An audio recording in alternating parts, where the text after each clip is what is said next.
ઊભા થા માજી. એ ગગી, તે મને ઉપાડી તો ભગવાન તને ઉપાડશે. મારી આશીર્વાદ આપો છો કે શ્રાપ આપો છો? હવે જે આપું છું ને, તારી પાસેથી કાંઈ લેતી તો નથી ને. આ માજીને આગળ જવા દો. હારું ગગી, હારું. ભગવાન તારું હારું કરશે. એવી સમજુ ને ડાય છે. માજી રેશન કાર્ડ લાવો ને 52 રૂપિયા આપો. 50 છે. 50 નો હાલે, 52 જોઈએ. મારા રોયા, ગયા વખતના 2 રૂપિયા બાકી છે. અમે બાકી જ નથી રાખતા.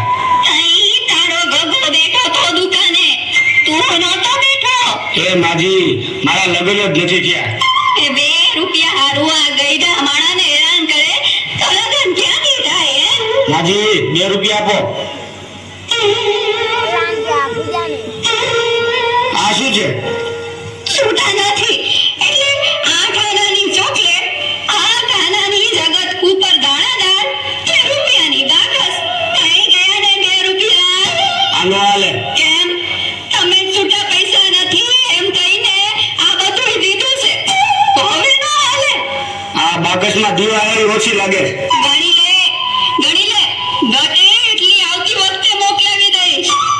તારા હાથા બીડી પી ગયા હશે. એ ભાઈ લઈ લ્યો ને, હવે પછી બીજાનો વારો આવે. જો તારા કરતા તો આ ઘરા સમજદાર છે. ભલે માજી, આ સાઈન કરો. દીકરા, અંગ્રેજીમાં કરું કે ઉર્દુમાં? માજી ગમે એમાં કરો. દીકરા, આ હિન્દીમાં કરું કે ગુજરાતીમાં? માજી મારો મગજ નો ખાવ, ગમે તેમાં કરો. પણ દીકરા, બોલપેનથી કરું કે પેન્સિલથી? એ મારી આખી લાઈન ઊભી છે, બોલપેન થી કરો. દીકરા, આ ઉપરની લીટીમાં કરું કે નીચેની લીટીમાં? માજી ઉપરની લીટીમાં કરો. લે, મને ક્યાં લગતા જ આવડે છે. માજી તો હું ક્યારના મારા મગજ ખાવ છો. હાલો અંગૂઠો મારો. દીકરા, મારા દીકરા, પગનો મારું કે હાથનો? એ મારી પગનો અંગૂઠો મારવાનો હોય, હાથનો મારો. દીકરા, આ ડાબા હાથનો મારું કે જમણા હાથનો? જમણા હાથનો મારો. લે, મારે ક્યાં અંગૂઠો જ છે. એ બાપા, આને કોક લઈ જાઓ. આવતા વખતે મને ફોન કરજો એટલે ઘરે આવીને દઈ જાય.